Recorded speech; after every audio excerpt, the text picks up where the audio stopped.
L'objectif est l'élément dont la qualité a le plus d'incidence sur le piqué d'une photo, netteté, contraste, définition. Il est caractérisé par sa focale en millimètres, son ouverture pour la luminosité et son angle de champ. L'offre est pléthorique et le choix d'un ou plusieurs objectifs dépend du type de photographie à réaliser, sport, paysage, photo familiale, reportage, et bien sûr du budget, sachant qu'il faudra débourser au grand minimum 100 € pour acquérir un bon objectif. Une règle à retenir, il est toujours préférable d'utiliser un bon objectif avec un boîtier bas de gamme, plutôt que l'inverse, donc mettez le paquet sur votre ou vos objectifs. D'autant que contrairement au boîtier dont la technologie évolue très vite, l'objectif est un investissement durable et peu assujetti à l'obsolescence. Il y a deux catégories d'objectifs, les objectifs à focale fixe et les objectifs à focale variable. Un zoom est souvent plus pratique à l'usage, notamment lorsqu'il n'est pas possible de se déplacer autour du sujet, toutefois la qualité d'un objectif fixe est en général très supérieure. Exprimée en millimètres, la longueur focale est la distance entre le capteur du boîtier et le centre optique de l'objectif. Cette longueur focale influe sur le grossissement du sujet à photographier et sur l'angle de vision. Plus la focale est courte, et plus l'angle de vision est grand. On obtient ainsi un champ de vision très large avec un objectif grand angle de 16 mm et un angle de champ très réduit avec un téléobjectif de 400 mm. All I know is from people who read the memo and people whose opinions that I trust is that it was much ado about nothing.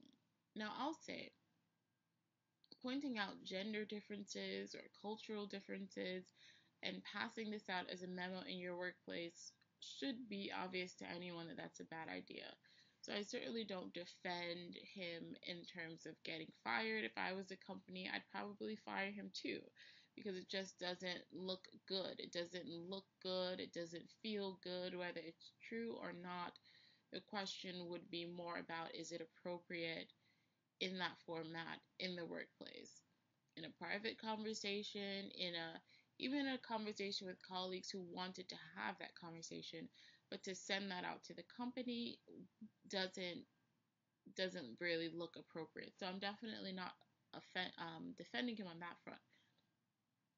However, the biological differences that he pointed out, and again, I didn't read that memo specifically, so I'm talking about biological differences in general. If he pointed out real biological differences, we do have to ask ourselves when it comes to the workplace. For example, if we're saying that women are not as competitive as men, now that to me, it's true in the sense that there are some biological factors in competitiveness that more geared towards men's favor, for example, testosterone, aggression, and all of that.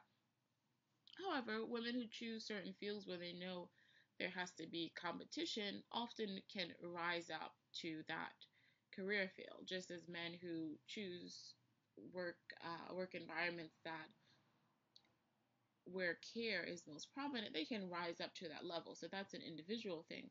But in general, women